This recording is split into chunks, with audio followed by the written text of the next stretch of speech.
Okay, meeting call to order. This is a special town meeting, Monday, June 7th, 2021 at 6:30 PM.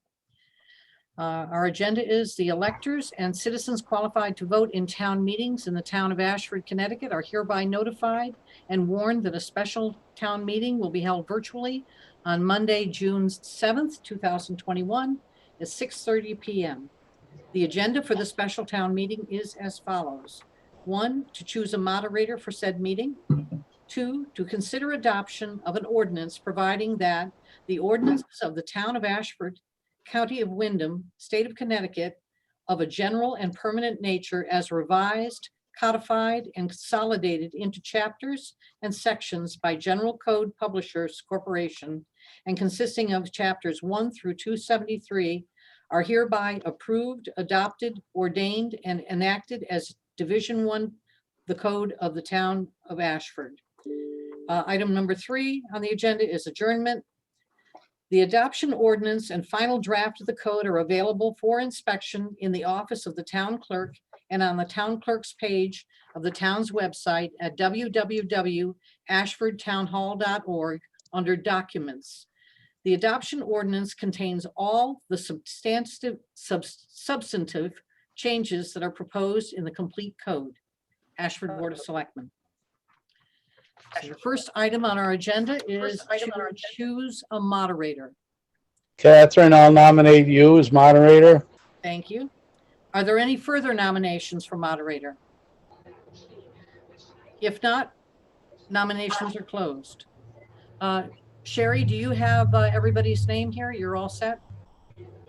Yes, sure. I do. Thank you. Okay. I have Linda Folletti as a second person at Bill's location. Very good. Is there anybody else there who has a second person at their location who is an elector? Okay, thank you. Okay. Have you dogs pay taxes? Many.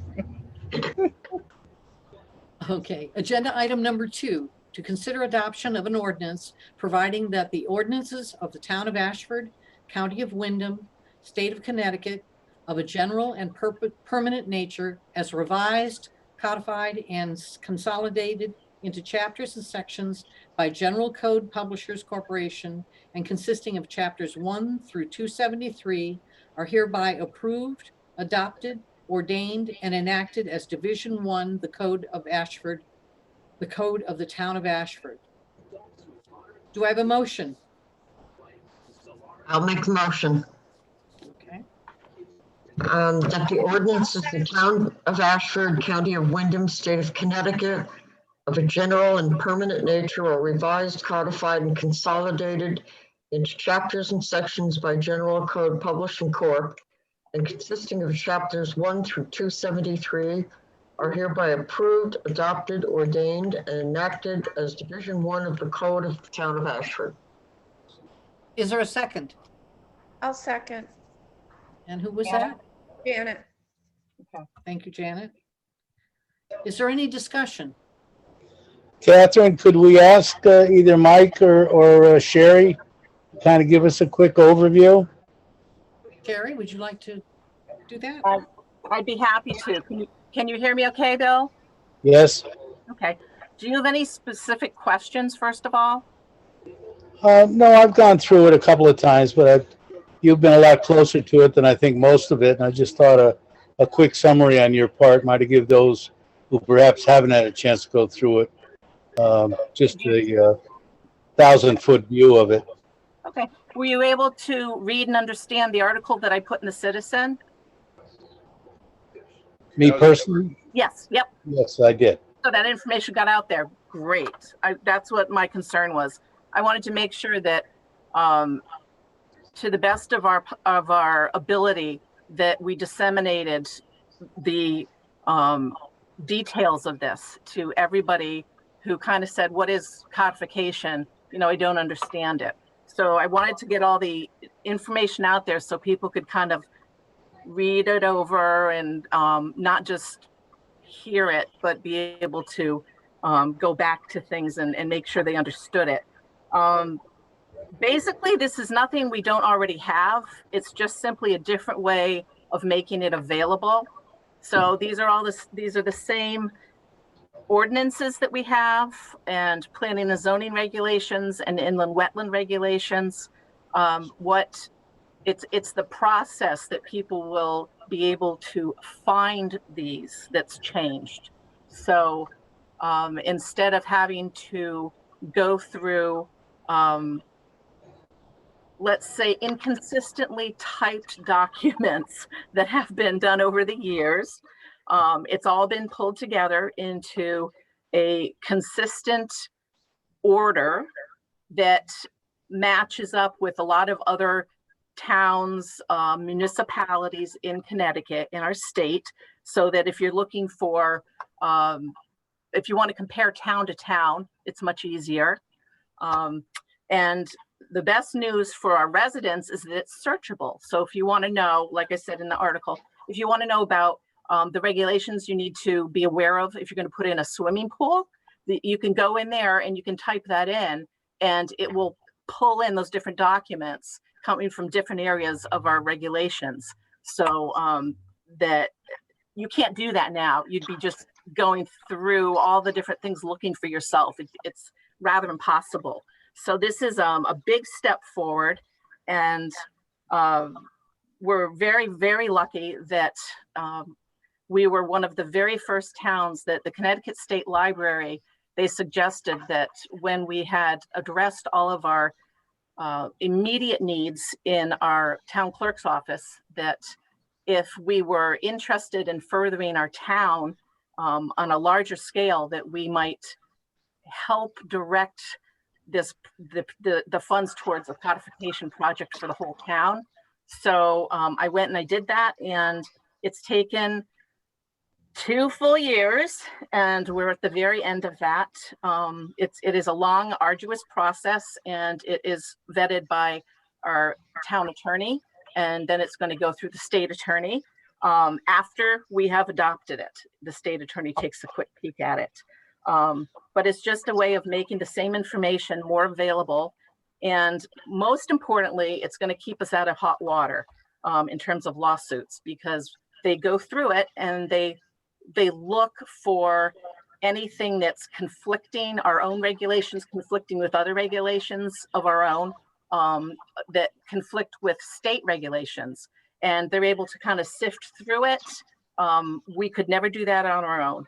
It's wonderful. So they're able to go through and they pull out things that are no longer necessary. Like when we got out of prohibition and said, okay, we're going to sell alcohol in Ashford. You don't need to do that anymore because it's controlled by the state. It's a state law.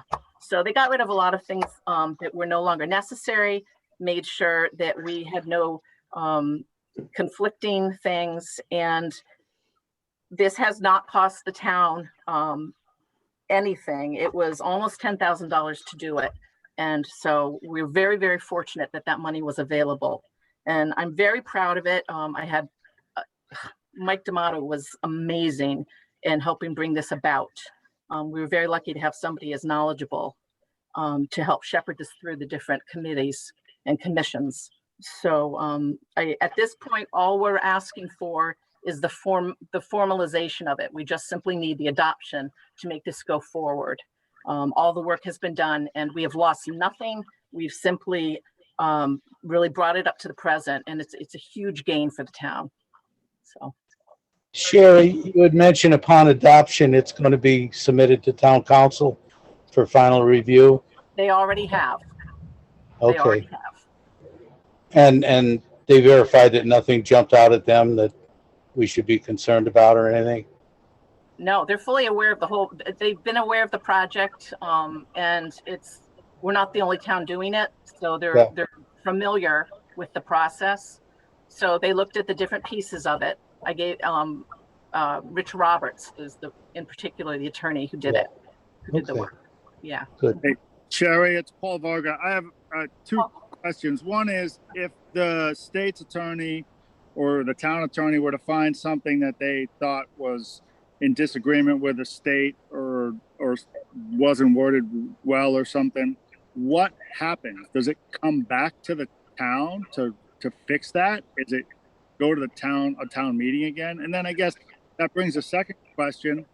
Why do we need to pass an ordinance in order for this stuff just to be written down and searchable? It seems like a lot of work for basically a document that's in the town hall already. They're just It's making not. It's not. The document that is here is just a draft. Okay. It's only valid. It's only a product if we take the final step of adoption. It's basically somebody handing you a gift and you saying thank you. There. I understand that part, but what I'm saying is the ordinances are already a town ordinance. For instance, They're bad. I got to tell you, Paul. I don't like to throw anybody under the bus. They have not been done well. There have been. Oh no! I understand that. And that's my question though: is what happens if there's a problem that's found? Who corrects that? And They already. Oh, Paul, I'm sorry. They've been working on. It was called the legal and editorial analysis. Okay. That was one of the steps. It was Okay. that was the longest step. They went through, they found all of the issues, all of the conflicts already. We did all the correcting already. They brought it back to us and said, so for the ordinances, that was my piece of it. And they said, hey, did you really mean to say this? And I would look at that and say, no, that was not the intention. So they would ask about little things that were typos, not the little teeny typos, but they would ask us questions and we would verify whether that was okay or not. They didn't just go ahead and change anything without checking with us. Okay.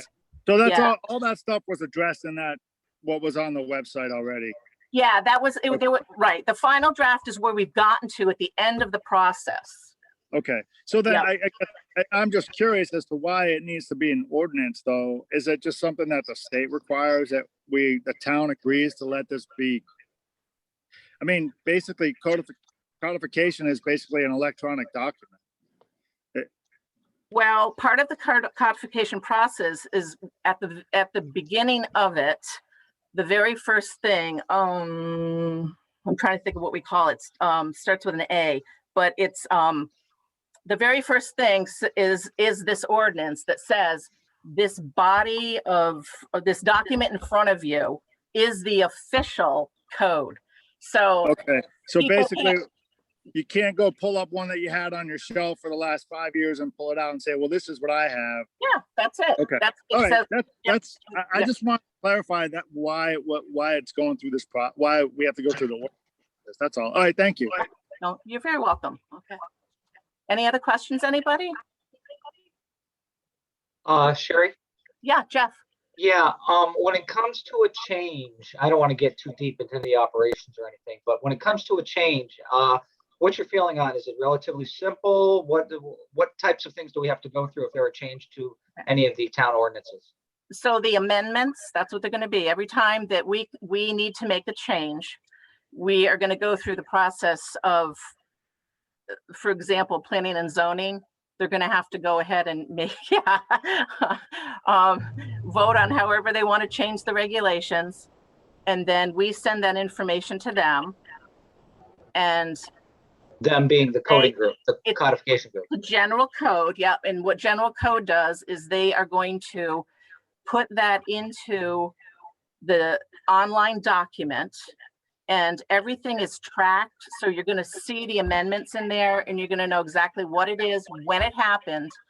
And the old information is not lost. It's put into a disposition area at the very back. So that's what I find so intriguing, is that we don't lose what it used to be. We know what happened before. So if somebody says, well, I remember 20 years ago, it used to be like this, we can say, yeah, right, it was. Or if Paul pulls that one off his shelf from 5 years ago, we can tell him that's the old one. You're right. That's what it was.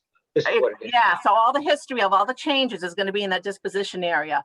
Okay. But they're going to integrate the amendments, and they're all dated, so you know exactly when the amendment happened.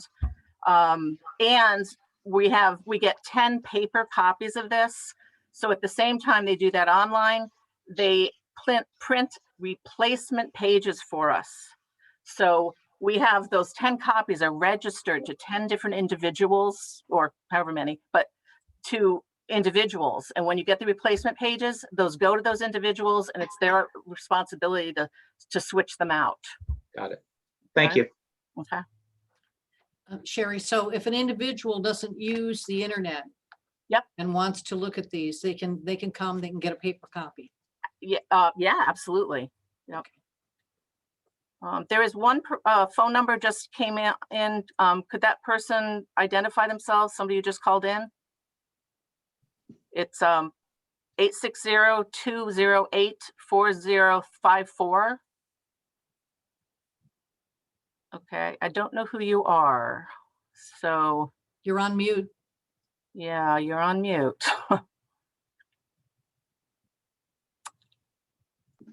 Okay, any chance that person can unmute?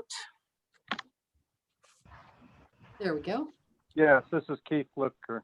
Ah, great, Keith. Thank you very much. You're welcome. Sherry, I have another quick question.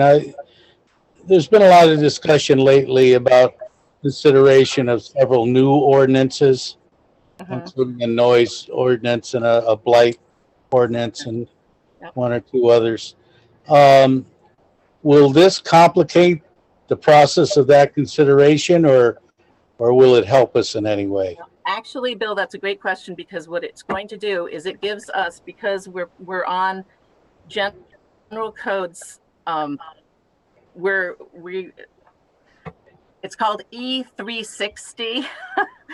And what it allows us to do is go in and look at the codes in 2,000 different towns or municipalities that are on this as well. So we can look at what other people have, and we can borrow ideas. So we can go in there, and it helps us know what Mansfield's doing, Tolland's doing. There are a lot of towns that are nearby that we might want to know how they're handling things, like Putnam and Wyndham, Mansfield, Marlborough, Hebron, Columbia. So some of the nearby towns, we can get some ideas of how they're doing things too.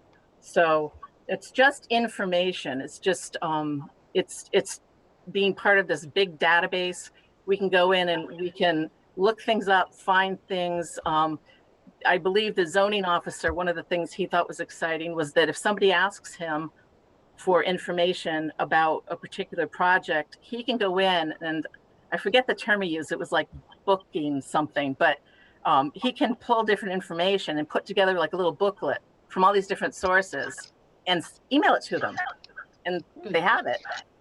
So And this E360, that would be accessible through the codification group? through general code, yep. It's what they would do is you hit a link when you go to our website, and it takes you right to it. So Okay. yeah, Good, thank you. yeah, it's a great Sherry, resource. Sherry, as part of the process, when will this become a reality? Do you have August. a timetable for us? August. They deliver it in August. Yep. Good. Do we have any other questions or comments? Yes, Bill. I'll move the motion. Is okay. All right. All those in favor, please signify by saying aye. Aye. I'm off mute to do it. Aye. Okay. All those against, please signify by saying no. No, That was a no, Keith? that was 2 no's. I have Gene on the phone. Okay. All So right, Sherry, you need to record that Jean's on the phone. okay. So I've got Jean and Keith. Is that correct? Yep. Okay, so as this is a town meeting, we want to make sure that we have people recorded that are part of the community. Okay, motion passes by a vote of all those yays against the 2 noes. Agenda item number 3. Do I have a motion to adjourn? So moved. Motion. Second. Meeting many adjourned. yays were there? Yeah, okay. Meeting adjourned. Thank you. Thank you. How many yays were there? There